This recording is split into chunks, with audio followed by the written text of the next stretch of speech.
Alright, so I look really bad today, but this week has been a very, very good week. I'm healing so much and I'm regulating so much, and I just want to note everything, even though I've done so much off the camera, but I do want to note as much as I can, because when I look back, I want to know how I was. But I felt so much emotions. I just had like a breakdown because I felt loneliness, my childhood loneliness for the first time, and I cried it. But okay, so this week, and it's been such an exhausting week. This week I felt dissociation. I felt I always feel I'm always dissociated and hypervigilant, but I've never felt it as a state or emotion, because it's just me. That's how I am when I'm in it. This week I actually felt like the hypervigilant state, and my body put a face to it. It was a silhouette of me as a child, and that, like, so I have my inner child, and this is my inner child. This is a stage that my body responds to as my inner child. So all of my stages, all of my trauma, like, my body puts a face to it. So I saw my hypervigilance, the face to it. My body put a face to it, and it was like a 2-year-old invisible silhouette, and I started crying because as soon as I put a face to it, I'm like, okay, so it was before words were formed, before I knew I had self-identity. My body formed hypervigilance, and then I felt my dissociation. That was like 4 or 5-year-old self. And my body was like a 4-year-old unkept me with just like hair and dirty. I started crying.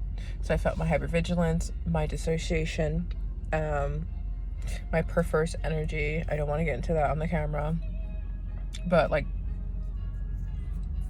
I felt that and cried because when you are like have a lot of trauma, your body like needs stimulation. So that was just, yeah, so that was another thing, which I cried a lot for that. I felt comfort for the first time, childlike comfort. So whenever you're a kid, you got like the comfort blankets, comfort dolls, and I felt like I had this jacket. It's soft. I used to love soft stuff, and I put it on my face like this at work, and I would just focus on it right here, and I felt comfort in my body for the first time, like childlike comfort. And I did that for a couple days, and I had to stop because people were like, this girl's, so I stopped. But I felt comfort in my body for the first time.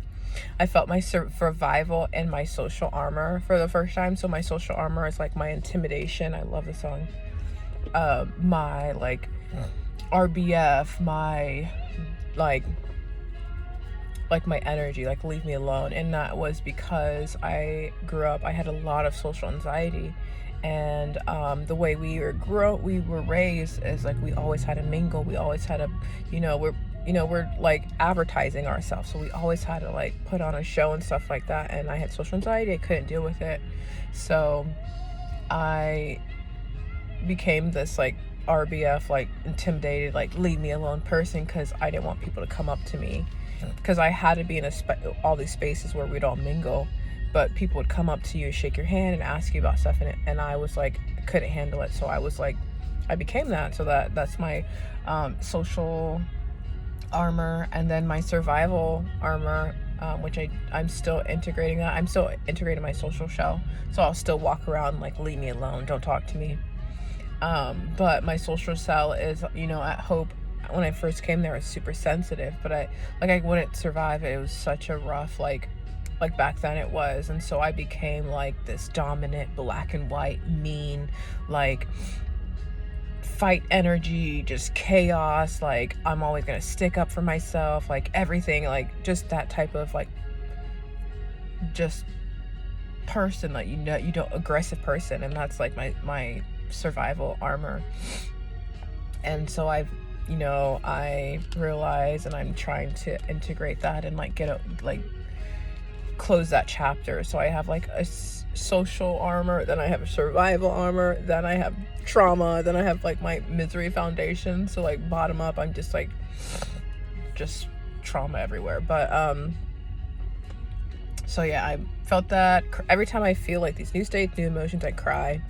I cry from the gut because I'm releasing like the trauma, but I still have to work on like melting, you know, integrating it and not like walking around like I'm gonna kill you. And then I felt misery. My at Hope, I didn't know, like the whole time I was there, I was so miserable. And so when I realized that I was crying, and then I was like, oh, I feel that right now, I'm still miserable. So, you know, and I only feel like 5 or 10%. My body doesn't show me misery in the present. I can only see it in the past or future. And that's just protect me, because that would like just overwhelm me. So I only feel like misery in the present sense at like 5% of the time. This song is so nostalgic to me, and it makes me cry because it brings up all these memories and stuff like that. But yeah, so I felt 5% of my misery. I started crying. I felt grief, crying. What else? Oh my gosh, stillness. So every time I'd go in neighborhoods and it was so quiet, I would be so depressed because I'm like, there's no kids. Like I would say it was boring, but that's before I knew like emotions. I categorized everything as boring because I didn't know what these emotions were. So I was boring, but really it was in stillness, low stimulation, which I couldn't be my whole life. You know, I would feel my miserableness. I would feel like my mom's base levels.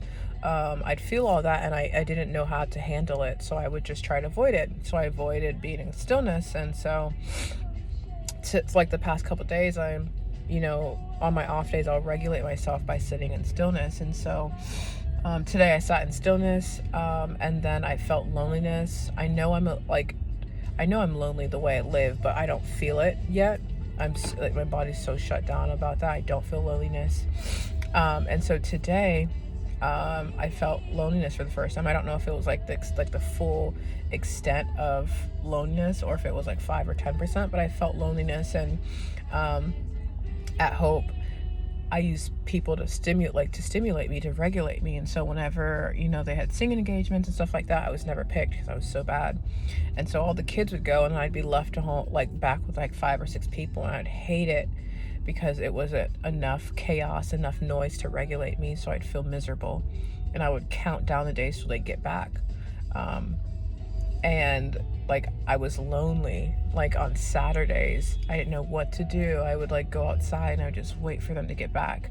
It was loneliness. I didn't know it. And like I felt loneliness before, but also I didn't know it was loneliness.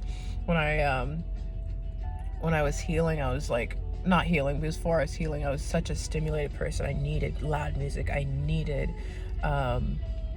like to scroll. I needed all that to stimulate me. I needed porn. I needed all that. And I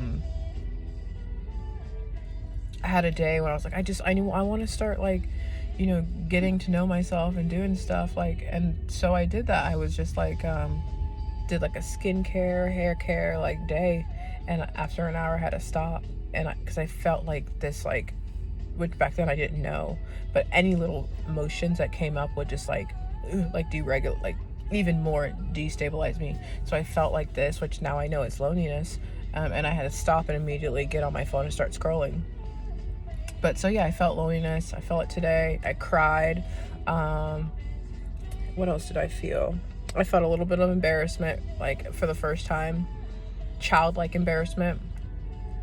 So I was comforting myself, and I had my head in this, like in the blanket, and I was like moving my legs like this, but I was like focusing on my leg moving like that to stimulate, like to regulate myself. And a girl, you know, they all think I'm psycho there. They think I'm like because I'm so quiet, I'm so still, and they think like I'm gonna kill them. Like literally, the one girl was like, "Do not get violent on us," and I was like, "Okay," but like they saw me and they thought like I was like, a girl came up to me. She's like, "Are you okay?" And like I felt so embarrassed, but I felt like a childlike embarrassment. But I don't, like, I'm not there to process that yet, but I felt a little bit of it. I realized that I need the more I heal, I need less and less stimulation. So growing up, I was always a drink girl. I always had like caffeine the most, like I would always have Mountain Dew because that was like the drink that had the most caffeine, and I'd have it every day, and I'd drink 2 and 3 of them. And then I moved to like Fanta, to Sprite, and then now I'm on Monsters, and I drink like the 24 ounce because I need that caffeine. And yesterday it's been a couple of days, like progressively, I'm just like, I would drink like less and less in the can because I'm just like, I feel like I'm gonna die. But yesterday I was like, I don't need caffeine anymore. I don't need the stimulation. So like that's the big thing, like stimulating foods I don't really need anymore. Sleep, I used to sleep 5-6 hours, but I woke up after like 4 hours and so miserable, and I felt like my childhood misery of when I would like, so when I first started healing, maybe when I was a child, I slept for like, I would stay up all night, I'd sleep for like 4 hours, I'd wake up and be so miserable, and then like I just pushed through, and so then I was able to sleep 4 hours and get up and like function like nothing happened. But even though I pushed through it, like that misery and whatever is still inside of me. So I started healing, and I woke up after 4 hours and I was so miserable, and I went back to sleep and I felt better, and I was just like, okay, so I understand why I was operating at 4 or 5 hours before, because I pushed myself to do it, but that's not what my body needs. So I need 7-8 hours of sleep. So that's another thing. Music, I use music to regulate me so much. I would need the beady, loud rap music, and the more I'm healing, like today I have like this, like that music, and I love it. For today, I don't know if that's gonna stick, but just like I need less and less regulation like I did before. Too much scrolling is very overstimulating for me, and I feel it in my body. I feel almost overstimulated. I'm a movies girl, not a scroll reels, TikTok, so like just stuff like that. Today my bot, whenever I'm like alone too long, I always have to turn podcasts on or something so I can hear other people's voices so I'm not lonely. Today was the first time I was like, no, I'm just gonna push through it, and then I felt loneliness and was crying. So I am doing so much healing.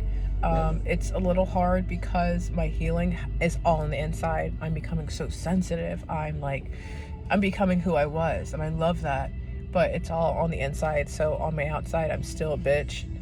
Not the way I act, but this I still am like that. Like, don't talk to me, like leave me alone. Like I still, like my outside has not melted to match my inside yet, which is kind of hard.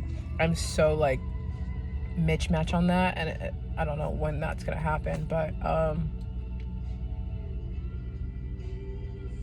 yeah, I'm just happy.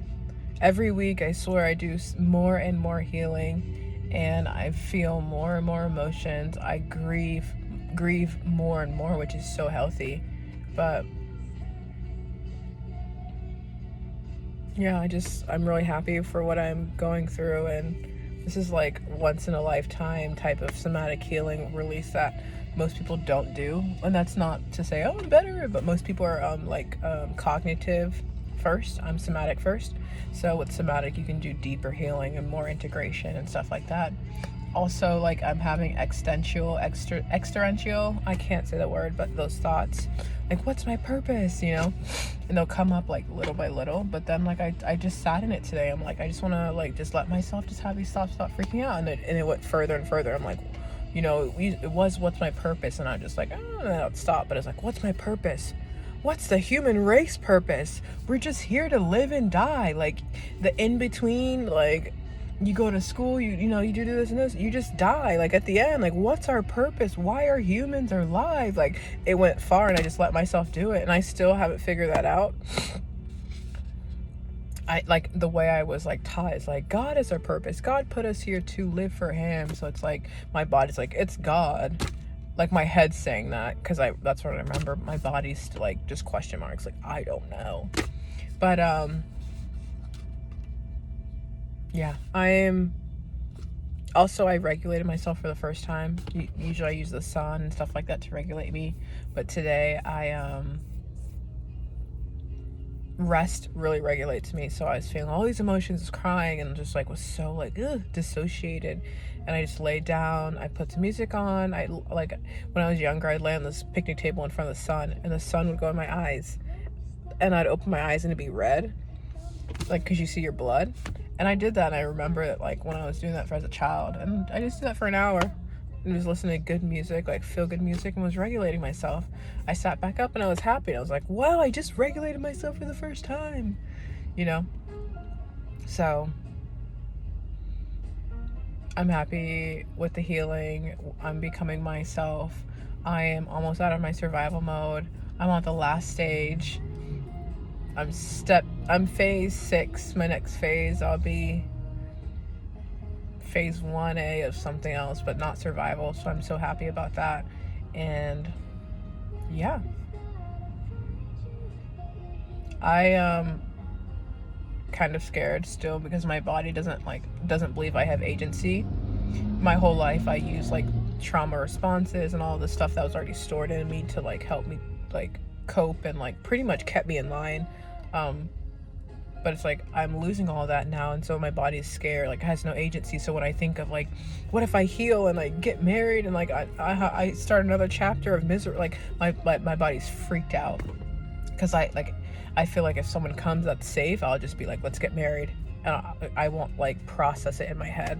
So I'm very scared about that. I want to like heal. I want to do something with my life, but not anytime soon. Like I think I need to do my rest of my 30s, 27 to 30, heal, stable, become stable. I've not been stable my whole life since I left Hope, because I wasn't given like taught how to get a job, I literally walked an hour and a half to Bank of America to get a bank account, because I didn't even know I needed one, but I walked there to get a bank account, and did plasma. And that was like my first, oh my gosh, I'm an adult. You know, most people, they get their driver's license, their parents do this and this. I walked an hour and a half in a skirt to the knee, to the leg. Like I walked an hour and a half to get a bank account, and I was like, oh my gosh, I'm becoming, you know, cool. And yeah, but it's 8 years, never been stable. Lived in survival mode, high stimulation, high noise, high like beats, like porn, all that, did that. And like now I'm going into this new phase, and I'm really happy. I grieve that I had to live like that, but at the same time I'm very thankful that I came to Hope, because Hope, you know, I was froze, but they kept me froze. Like if I would have never came to Hope, I would have been a terror. I would have kids, I would have been miserable, just like I would have been just like my mom, 100%. And just crazy, like just probably in jail, I don't know. But so I'm thankful for Hope for saving me from having a worse, you know, story, worse ending, you know. But also I can still like hurt and like be sad with the way I was raised, you know. And I'm thankful for my mom for going on the boat and bringing me to America. You know, most people that live like I did for 8 years are like that their whole lives, live in quiet resignation their whole lives. And although I don't ever want to have a relationship with my mom, I understand she was just trapped. She couldn't work, and it was just her trying to provide for kids. So I understand how she felt, and I'm very thankful for her making the journey to America and having us in America. And I'm very happy for doing her the best. But I don't ever want to have a relationship with her or see her ever again, just because all of my trauma is from childhood. So this whole time I've been healing trauma from childhood. So it's she caused a lot of trauma. So that's that. But I'm very happy for what I'm doing. Next week I am happy for a whole set of new emotions to come. And yeah, I'm very happy to close this chapter and open a new one. I think that I am getting surgery. I'll save up for it, but I'm not trying to like change my fate like Instagram trims. But I have like a very like survival mode face, and I kind of want to like change like my, you know, just make it less survival mode. But I still want to look like me, so I'm gonna do it. But that will be like one of the last phases of healing. I don't know. But yeah, I'm happy and can't wait to see what I have next year, and that's it.